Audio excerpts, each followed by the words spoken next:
Welcome to Chapter 3, Trigonometric Functions. The word trigonometry comes from Greek words meaning measuring the sides of a triangle. Originally developed for navigation and surveying, today trigonometry is used in seismology, electric circuit design, music analysis, and many other fields. In this chapter, we'll extend trigonometric ratios to work with any angle. Let's understand what an angle really is. An angle measures the rotation of a ray about its initial point. The original position is called the initial side, and the final position after rotation is the terminal side. If rotation is anti-clockwise, the angle is positive. If clockwise, the angle is negative. The most familiar unit for measuring angles is the degree. One complete revolution equals 360 degrees. Each degree is divided into 60 minutes, and each minute into 60 seconds. A quarter revolution is 90 degrees, a half is 180 degrees, and a full turn is 360 degrees. There's another important unit called the radian. In a unit circle with radius 1, an arc of length 1 subtends an angle of 1 radian at the center. One complete revolution equals 2 pi radians. The key formula is angle in radians equals arc length divided by radius. Converting between degrees and radians is essential. Pi radians equals 180 degrees, so 1 radian is approximately 57 degrees 16 minutes. To convert degrees to radians, multiply by pi over 180. To convert radians to degrees, multiply by 180 over pi. Key conversions to memorize. 30 degrees is pi over 6, 45 degrees is pi over 4, 60 degrees is pi over 3, and 90 degrees is pi over 2. Now let's define trigonometric functions using the unit circle. Consider a unit circle with center at the origin. For any point P with coordinates a, b on the circle, making an angle x with the positive x-axis, we define cos x equals a and sin x equals b. The x-coordinate gives cosine and the y-coordinate gives sine. Since every point on the unit circle satisfies a squared plus b squared equals 1, we get the fundamental trigonometric identity. Cos squared x plus sine squared x equals 1. This is also called the Pythagorean identity, and it forms the basis for many other trigonometric identities. From sine and cosine, we define the other 4 trigonometric functions. Tangent is sine divided by cosine. Cosecant is 1 over sine. Secant is 1 over cosine. Cotangent is cosine divided by sine. Each has domain restrictions where the denominator equals 0. The signs of trigonometric functions depend on the quadrant. In quadrant 1, all functions are positive. In quadrant 2, sine and cosecant are positive. In quadrant 3, tangent and cotangent are positive. In quadrant 4, cosine and secant are positive. Remember the mnemonic ASTC, all, sin, tan, cos, for quadrants 1, 2, 3, 4. Let's discuss domain and range. Sine and cosine have domain all real numbers and range from -1 to 1. Tangent has domain all real numbers except odd multiples of pi over 2 and range all real numbers. Cosecant and secant have ranges from -infinity to -1 and from 1 to infinity. Now for the sum and difference formulas.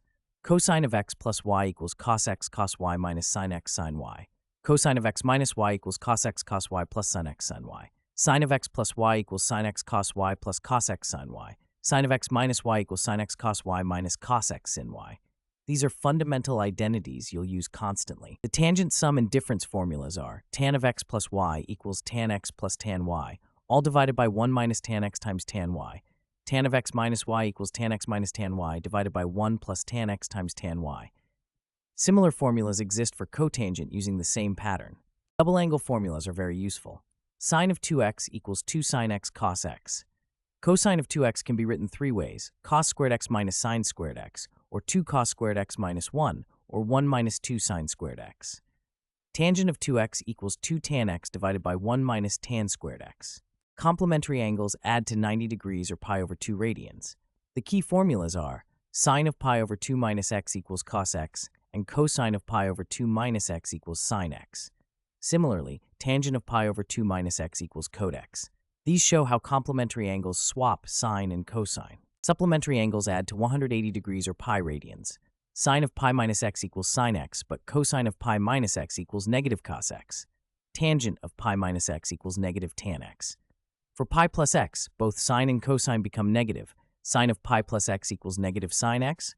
Cosine of pi plus x equals negative cos x. Two important related identities are 1 plus tan squared x equals sec squared x, and 1 plus cot squared x equals cosec squared x. These are derived from the fundamental identity by dividing both sides by cos squared x or sin squared x, respectively. They're essential for solving trigonometric equations. Trigonometric functions are periodic. Their values repeat at regular intervals. Sine and cosine repeat every 2 pi radians, so their period is 2 pi. Tangent repeats every pi radians, so its period is pi. Secant and cosecant have period 2 pi, while cotangent has period pi. You must memorize values at standard angles. At 0 degrees, sine is 0 and cos is 1. At 30 degrees, sin is 1 over 2 and cos is root 3 over 2. At 45 degrees, both sin and cos are 1 over root 2. At 60 degrees, sin is root 3 over 2 and cos is 1 over 2. At 90 degrees, sin is 1 and cos is 0. Negative angle formulas show how functions behave with negative inputs. Sine of negative x equals negative sine x, making sine an odd function. Cosine of negative x equals cos x, making cosine an even function. Tangent of negative x equals negative tan x, so tangent is also odd. The reciprocal functions follow the same pattern. Understanding the graphs of trigonometric functions is crucial. The sine graph is a wave oscillating between -1 and 1, completing one cycle every 2 pi. Cosine looks similar but starts at 1 instead of 0. The tangent graph is unbounded with vertical asymptotes at pi over 2, 3 pi over 2, and so on. Trigonometry has countless real-world applications.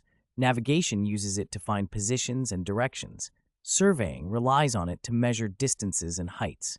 Engineers use it in structural design. Physicists apply it to study wave motion and oscillations. Even music analysis uses trigonometric functions to understand sound waves. Here are some problem-solving tips. Always convert angles to the same unit before calculating. Use identities to simplify complex expressions. Check which quadrant your angle lies in to determine the correct sign. Use periodicity to reduce large angles to smaller, manageable ones within the first revolution. Watch out for common mistakes.